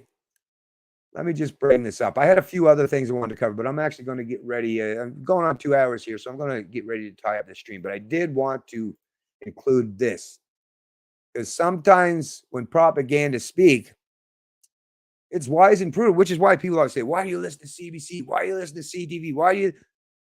I like to hear what the propagandists have to say. Sometimes you can learn a lot, not just by their projection, but by some of the thought processes run their head. And listen to this. So this one's coming from none other than, Canada's newfound hero, the Ukrainian president, right? I don't know. Well, for some Canadians, especially those who represent the establishment and the ruling class and the media class in this country, well, Zelensky is like a new god, a new figure of morality and some kind of superhero to them, right? Well, let's hear what their hero has to say. Because like I say, you can learn a lot from these people. Not necessarily things that are good, right? But knowledge nonetheless. So this is a headline article at CBC News Toronto. Information can land bigger blow than weapons, Ukrainian President Zelensky tells Canadian students. Zelensky's address comes as Russian invasion of Ukraine nears 4th month. Information can land bigger blow than weapons. So what he's saying is propaganda, is much more powerful than even some of these powerful weapons are being used currently in the war. And you know what? He's absolutely right. This is one area where I would not disagree with him for a minute, for iota, for a second. It's absolutely true. The information is very, very, very powerful, which is why these folks are using that information as a weapon against you. And the whole thing that we can do is somebody's using a weapon against you. It's up to you to pick up your own weapon and use that information, that weapon back against them. And the beautiful thing about people like us is we actually have the truth, which is the most powerful weapon on the planet when you're talking about information. The truth is so powerful that no army, no force, not the entire military might of every country on this planet can stop the truth or can deny the truth or make the truth cease to exist. The truth will exist. It just really comes down at the end of the day how many people have access to that weapon and have it in their arsenal. Well, we know we do. And hopefully with the help of social media or us just out talking there to other people in our societies, is we can arm them as well. Because once again, just like Zelensky said, information can land a really big blow. So let's try to get the right kind of information, the truth out there, and we'll be the ones who will win this info war in the end. Anyways, thanks to all you folks who did join the stream. I really appreciate it. And I know it's 2 hours can be quite a little while, but once again, there was lots of really important subject matter that I wanted to cover, and I did manage to do that. There were some other things that I didn't, but for the sake of kind of putting it at a 2-hour time limit, we'll deal with that other information in another stream going forward. And like I say, really appreciate you guys coming and joining this stream. Get this information, like I say, all the links will be listed below. Get this information out to as many people as humanly possible. Because, like I say, that's what we need to do at this day. We got to get the truth out there because things are getting quite bleak at this particular time. So let's do what we can. And you guys enjoy the rest of your week. And I'll see you in the next live stream. It's Canadian Libertarian. I love liberty.